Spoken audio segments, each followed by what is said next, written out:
Welcome to Injustice Media. I'm your host, Gucci J. Today, we're looking at the case of Jemma Beale. Bella, is it Bella? I think that's how you pronounce it. Bella, falsely accused 9 men of rape. Let's look into this one.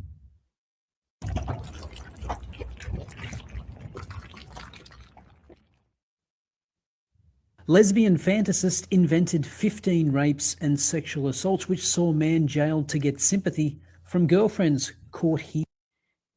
15 rapes and 11 assaults. Whoo! Lesbian. They're at it as well. Years. Now, I know what you're thinking. A lesbian? Really? I would never have guessed that. What with the dyed hair, facial piercing? I wouldn't either. Like, that's mad. I wouldn't have guessed that in a million years. And obesity. I thought she was a page 3 girl. Oh, that's right. They don't have those anymore, do they? A fantasist who invented rape and sexual assault allegations against 15 men to get attention. Fantasist who invented rape and sexual assault allegations against 15 men. 15. I thought it was 9.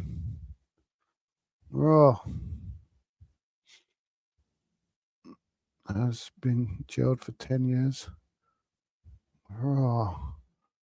Claims she had been raped by 9 men and sexually assaulted by 6. Okay, so she claimed that she was raped by 9 men and sexually assaulted by 6. That's what makes it 16. Nuts. From her girlfriend has been jailed for 10 years. Jemma Beale, 25, claimed she'd been raped by 9 men and seriously sexually assaulted by 6 in 4 different encounters over the space of 3 years, causing one man to be wrongly jailed. A judge warned that her grotesque string of lies would increase the likelihood of guilty men going free and prevent real victims from reporting such crimes. Beale's first victim, Mahad Qasim, served 2 years and 9 months in jail, while she received £11,000 in £11,000 in compensation for putting an innocent man in jail. Criminal injuries compensation following the alleged rape. The court heard that she went on to make a string of false allegations that took... That's mad. Let's go back to that. You need to realize the levels. You get me? The levels. Lies would increase the likelihood of guilty men going free and prevent real victims from reporting such crimes. Beale's first victim, Mahad Qasim, served 2 years and 9 months in jail, while she received £11,000 in criminal injuries compensation following the alleged rape. The court heard that she went on to make a string of false allegations that took up 6,400 hours of police time and cost at least £250,000. Most lies began impulsively following drunken rows with girlfriends as she sought attention and to arouse jealousy. Judge Nicholas Lorraine Smith, sitting at London's Southwark Crown Court, told Beale she was a very, very convincing liar and enjoyed being seen as a victim. Well, that's... What do you mean she's a very, very convincing liar? Your job is to catch people what lie, you know what I mean? What make false allegations, yeah, and convict them, perverting the course of justice, you know what I mean? It should be like 10 years minimum starting with allegations, man. It's mad. Should 10 years, you get me? That will put off people from lying. This girl accused 15 different men of rape and sexual assault and was given £11,000 victim compensation. And you say she's very convincing. Are you guys dumb or something? That sounds like a typical social justice warrior. He added, "What is particularly chilling is the manner in which you persisted in making allegations which you knew were untrue, even to the extent of committing and repeating perjury." These false allegations of rape, false allegations which will inevitably be widely publicised, are likely to have the perverse impact of increasing the likelihood of guilty men going free. Well, I don't know about that. I mean, each case should be tried on its merits. Beale's case should. So I'm saying each case should be tried on its merits. Every case is different. No case is the same. Madness. Didn't have any bearing on other cases. So in one case, Beale claimed she'd been groped in a pub by a man, and then that same man took part in a gang rape of her in a nearby car park. She actually cut herself with a hanging. She was gang raped in a car park. Have you seen the size of this woman? Sheer size. Madness. Flower basket to make it look like she'd been attacked with barbed wire. In fact, so in one case, Beale claimed she'd been groped in a pub by a man, and then that same man took part in a gang rape of her in a nearby car park. She actually cut herself with a hanging flower basket to make it look like she'd been attacked with barbed wire. In fact, CCTV footage showed she actually attacked the man in the pub and then walked home alone. You see what I mean? CCTV evidence shows that you attacked the man in the pub, yeah, and walked home. You know what I mean? CCTV shows you attacked him, about you got attacked and gang raped in the forest. What the hell? And the police believe this nonsense, you know. Trust me, a lot of people in jail, a lot of people read the news would be like, oh, my man's this, my man's that, he's a rapist, he's a monster, You got women like this lying and getting away with it. And no one's got no energy for them. No one's speaking up. No one's saying nothing. It's an injustice. Sick. So clearly this woman is a narcissistic piece of human. Yeah, this woman got dragged in the park and raped. Yeah. From a pub with loads of witnesses there. Come on, man. And garbage, and I suspect it's gotten a fair amount of coverage because of the unusual extent of her lies. But a couple of news outlets want us to believe that false allegations themselves are rare. So this article was written by Glosswitch, and I have to say, false allegations are rare. They're not rare. A lot of people lie. A lot of people in jail for conspiracy, for murder, for rape, for assault, for robbery, and I haven't even done it. You know what I mean? So saying it's rare must be mad. Maybe mad. Say I don't blame her for not putting her real name on it. And yes, I did assume her gender.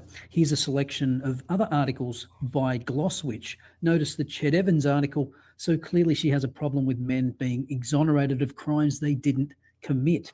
So Glosswitch says of descriptions of Beale as attention-seeking and a serial liar. It's hard not to detect the sense of relief that accompanies the sharing of reports on Beale's crime. See, the sharers seem to be saying, we told you women lied about this stuff. As the comedian Reginald Hunter tweeted yesterday, for people who question why we question, here you go. It seems that Glosswitch has a problem with facts.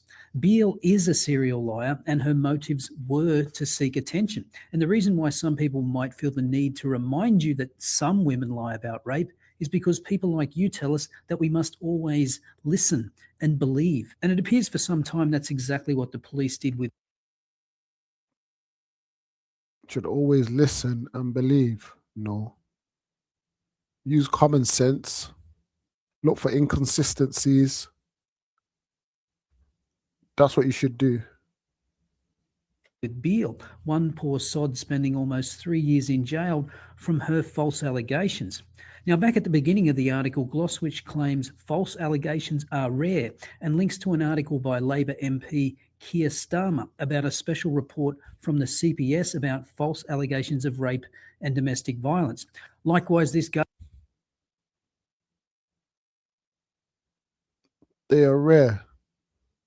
They're only rare because you don't want to believe the truth. You just want to convict people. That's what the CPS do. They don't care about the truth. Just care about, can we convict this person of this offence? Have we got enough evidence to put in front of a jury?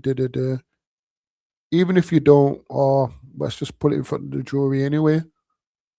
Unless there's compelling evidence to show that it didn't take place, like that video of her walking home after she said she was raped. People are sick, man. Guardian article refers to that same report. It's also worth noting the startling title that suggests that Beale was somehow a victim because of a flawed system, which we find out is because she was sentenced to 10 years in prison, whereas a convicted rapist typically only gets 8 years. But that's a single rapist for a single crime. Beale accused 9 men of... You're mad. You're lucky she didn't get life. Someone convicted of rape gets minimum 9. I don't know how people get less than 9, but minimum 9 up to life. You know what I mean? She made 15 false allegations. 15 and only got 10 years.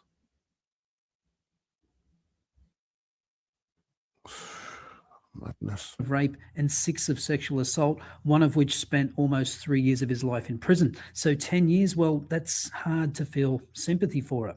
Anyway, back to this report that demonstrates false allegations are rare. It says over a 17-month period in 2011-2012, there were 5,651 prosecutions for rape, but only 35 prosecutions for making false rape allegations. But wait a minute, isn't the... What I'm saying, it's madness. Madness. Listen to this again. Some important facts.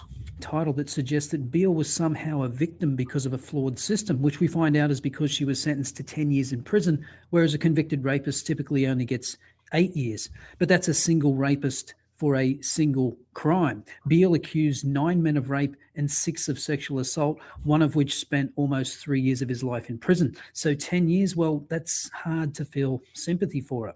Anyway, back to this report that demonstrates false allegations are rare. It says over a 17-month period in 2011-2012, there were 5,000... The Crown Court Prosecution Service under Keir Starmer published a report on false allegations of rape, explaining a 17-month period in 2011 and 2012. In that time, there had been 35 prosecutions for false allegations against 5,651 prosecutions for rape. The rather convict a lot of innocent men, and that's in 1 year, you know, that's in like 2011 and 12, way back. That's like 1 year. I don't believe all that 5,650 men are guilty. No way. And obviously the 35 is just like compelling stuff, you know what I mean? Like CCTV evidence showing you went there, you know what I mean? Stuff like that. Mad. 1,651 prosecutions for rape, but only 35 prosecutions for making false rape allegations. But wait a minute, isn't the claim false rape allegations are rare, not prosecutions? I understand why prosecutions are rare, because police generally don't go after them. When discussing rates of rape and sexual assault, activists continually chide us to ignore the prosecution rate because so many supposedly guilty men go free. Isn't that why they come up with these bogus surveys at universities with massively inflated definitions of sexual assault to tell us the real number? But now, when it suits you, you want to talk about convictions when it comes to false allegations. So if you go to the actual report, you'll find there were charges of false allegations of rape and sexual assault brought against 121 suspects. Still, that Madness. doesn't sound like a lot, but again, that's charges brought. It's hardly an accurate picture of false allegations in their entirety. How hard do police try to prove there were false allegations? Police have better things to do with their time than follow up every alleged sexual assault or rape for which there's not sufficient evidence to proceed with charges just to see whether the accuser was lying. It's only when in the course of an investigation they find obviously conflicting evidence, that they bother with charging someone with false reports.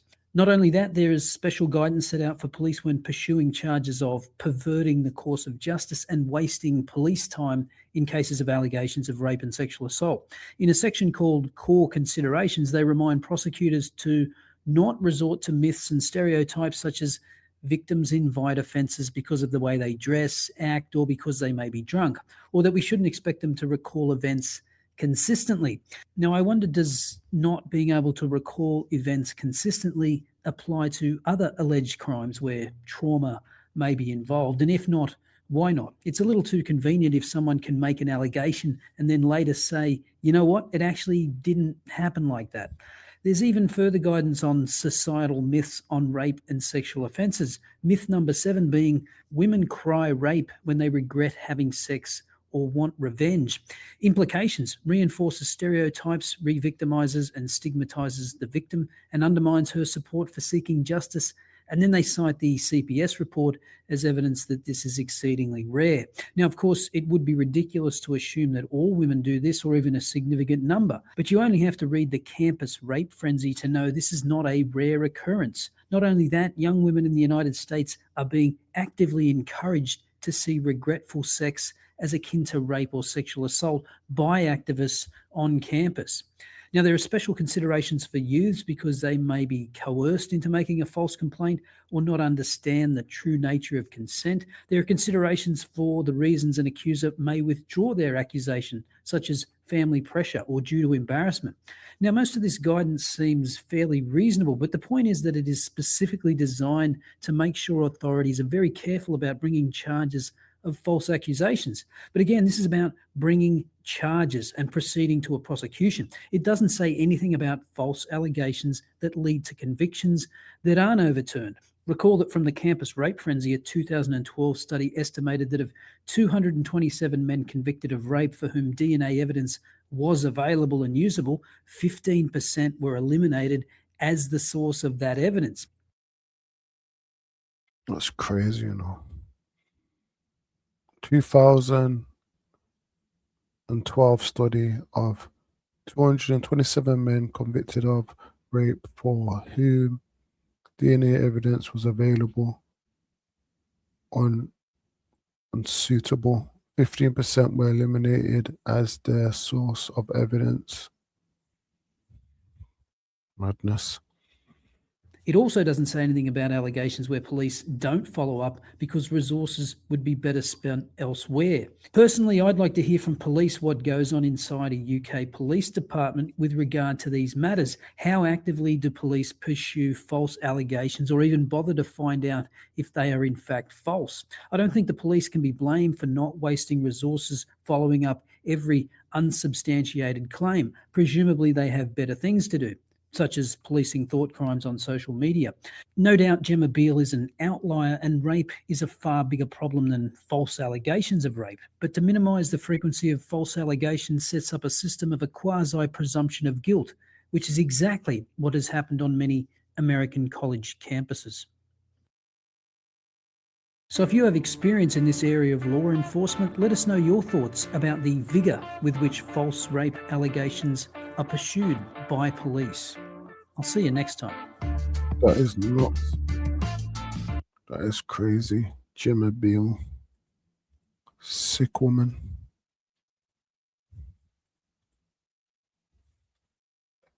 Let's try and see if we can find an article. Jemma Beale, rape claim, liar loses a conviction appeal. He was raped by 15 men. False lies.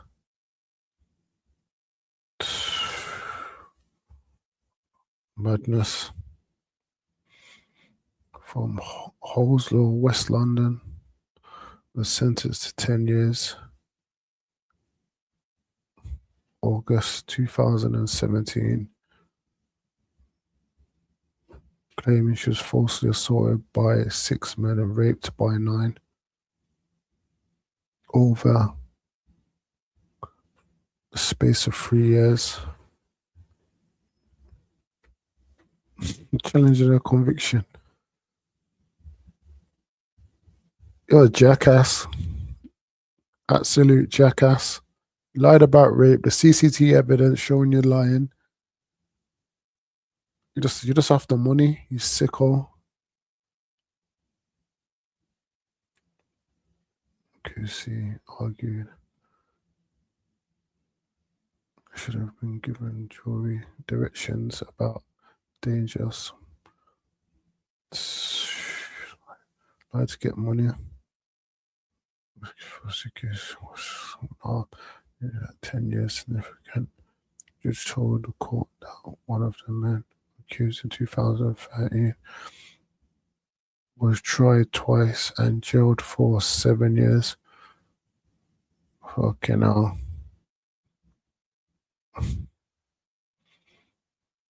Tried twice and jailed for 17 years. His conviction was squashed by a Court of Appeal in 2015 after his defense team and the Crown prosecution was alerted to serious doubts over allegations.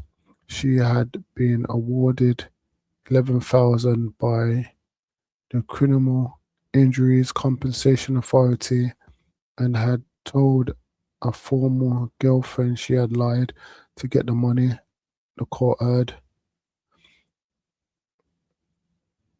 The Lady Justice Howlett said the idea that the woman could send an innocent man to prison for years solely so she could obtain compensation beggars belief. Because you sick people believe these lies, innit? So obviously it's going to keep happening. That is madness. Yeah, man. Thanks for watching another episode of Injustice. Please like, comment, and subscribe to the channel, man, to grow this channel. Find all these women what lie about rape and domestic violence. See you next time.